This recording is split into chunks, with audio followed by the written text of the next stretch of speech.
Bonjour à tous et bienvenue sur votre chaîne d'actualité en continu S Magazine TV. Abonnez-vous pour recevoir les actualités en continu partout dans le monde. L'opérateur des centrales nucléaires ukrainiennes Energoatom a averti samedi que la centrale de Zaporijia fonctionnait désormais avec des risques de fuite radioactive et d'incendie, à la suite de bombardements dont Ukrainiens et Russes s'accusent mutuellement depuis plusieurs semaines.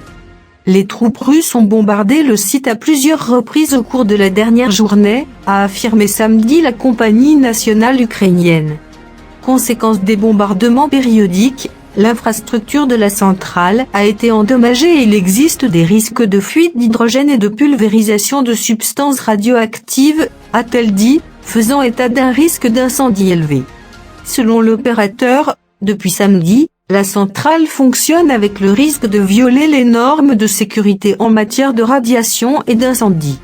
La mairie de Zaporijia a indiqué distribuer depuis le 23 août des comprimés d'iode aux habitants dans un rayon de 50 km autour de la centrale, conformément aux instructions du ministère de la Santé, tout en soulignant qu'aucune anomalie n'avait été détectée pour l'instant et que l'iode ne devait être pris qu'en cas d'alerte aux radiations. La Russie a de son côté accusé l'Ukraine d'avoir tiré 17 obus sur l'enceinte de la centrale, la plus grande d'Europe, au cours des dernières 24 heures. 4 sont tombés sur le toit du bâtiment, où se trouvent 168 assemblages de combustible nucléaire américain de la firme Westinghouse, a précisé le ministère russe de la Défense dans un communiqué, ajoutant que des obus s'étaient aussi écrasés à 30 mètres de dépôt de combustible.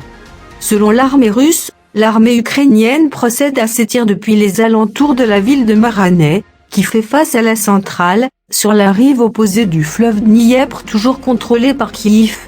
La centrale de Zaporijia, où sont situés 6 des 15 réacteurs ukrainiens, a été prise par les troupes russes début mars, peu après le lancement de l'invasion le 24 février, et se trouve près de la ligne de front dans le sud. Kiev et Moscou s'accusent mutuellement de procéder à des bombardements à proximité du complexe, près de la ville d'Energodar, sur le fleuve Dniepr, et de mettre ainsi la centrale en péril.